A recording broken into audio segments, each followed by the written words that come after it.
Hey guys, what's up? This is Panzer Dragon, and today we'll be doing the top 5 best junglers for solo queue in patch 5.2. As you guys may have read the patch notes before, rek'sai has gone from the tier list, as she has received some base damage nerfs to her kit, and also a certain mid laner has gotten a jungle buff, and now becomes a decent jungler. So there will be a change in the top 5 junglers at the moment, and with all that being said, let's get started. Go select.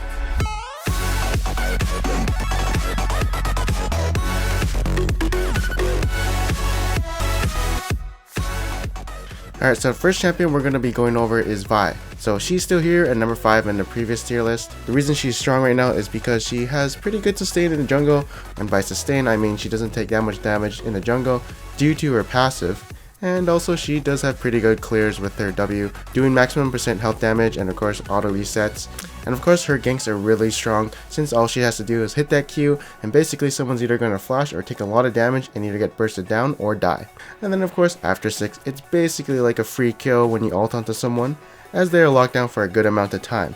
She can also build two ways, where she can go carry mode and go Trinity Force or even another brutalizer, or she can just go pure tank and rely on her CC plus her base damage coming from her kit.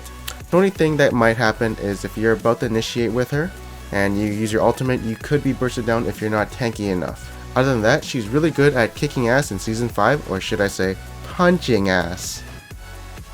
Anyways, at number 3 we do have Nidalee. So Nidalee has received a jungle buff by proccing her passive onto neutral monsters now.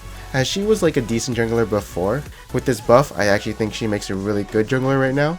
The reason is because you have more damage on your takedown now, and you also can do 2 pounces instead of 1. Your jungle clears are also faster since you do get that 30% more movement speed when you're walking towards these enemies. You can also use your W to hop over walls with your Q, so if you need to gank something that's warded, try and find a nearby wall. And say if you're trying to get to your red buff from say behind it, all you have to do is Q it and then pounce to it, instead of walking all the way around just to get to it. Her ganks are really good because it does feel like mid-Nidalee roaming into your lane and then landing that spear and then killing you. Once mid-game does come around, she can start poking the enemy, and if they're low enough she can, well, assassinate them. Her only con is that her spears don't do as much damage as before, and I actually think she kind of falls off a bit late game, as you'll start seeing her spears aren't impactful as much as they were before, and it's harder for her to pounce into team fights as there's a lot more damage coming from the enemy team unless she has Hourglass. Next up we do have Pantheon at number 3. So Pantheon is really good in the season 5 jungle. He doesn't take that much damage from the creeps. His ganks are super strong, and once he's level 6, he has a semi-global ultimate for ganking his lanes, and it's hard to figure out where he's going to gank next, as you can't see him unless you have deep wards in his jungle or in the lanes.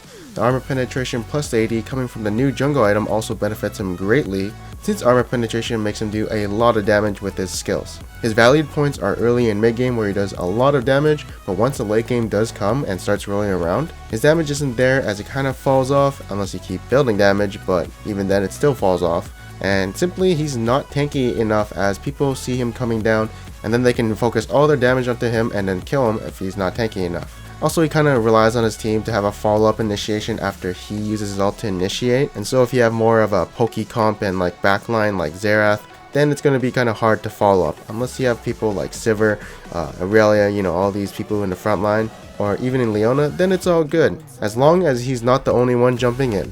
And at number 2 we do have Fiddlesticks. So he's strong because he has really good sustain in the jungle. He can go Stalker's Blade to help him with the ganks. He doesn't need to keep buying pots except for maybe a mana pot, but even then he probably just hogged the blue buff to himself. And the biggest point of him is his ultimate, which can be game changing if you get onto the right target. Or of course if you land a good ultimate onto like 5 people, then and you can win the game off that. Enemies trying to siege you will have a problem with that, since if they don't have vision of you, well, they'll just probably get ulted on by Fiddlesticks and then just get cleaned up by him. The biggest con of Fiddlesticks is enemies knocking him away from his targets like Alistar and Janna, especially Janna, since basically if you don't focus her, she's just going to ult you away, and if the enemy always knows where you are, they'll be cautious about that area, and then it's kind of hard for you to get to engage onto the enemy team. Other than that, he is a really solid jungler. And at number 1, of course it's going to be Jarvan. So Jarvan, again, in Season 4, he was a really good jungler. In my opinion, he was number 1. And I can compare him with Vi. Basically, he's more tankier than Vi.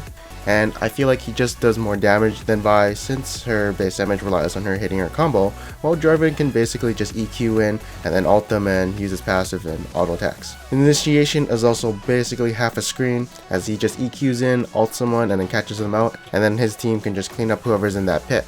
His EQ combo also allows him to get out of any sticky situations, and he can actually do it twice with one flag, which does come in handy at times, or even a double knockup onto enemies. Basically, he has really good base damage, has really good initiation, being naturally tanky, and these are all attributes of being a really good jungler.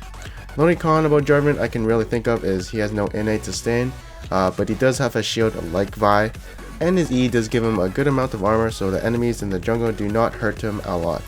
Hey guys, so this is the end of this video. I hope you guys enjoyed it, and if you guys did enjoy this video, feel free to subscribe right there. And if you want to check out some other tier lists, they're going to be right about there. There's a mid tier list for you guys, a support, and top laners for you guys. There won't be a AD carry, just because I don't feel like no AD carries have been shifted, like no nerfs or buffs, so that's why there's no AD carries. But yeah, there's some shifts into the mid laners, top supports, and top laners, all for patch 5.2. So I hope you guys enjoyed this video, and I'll see you guys next time.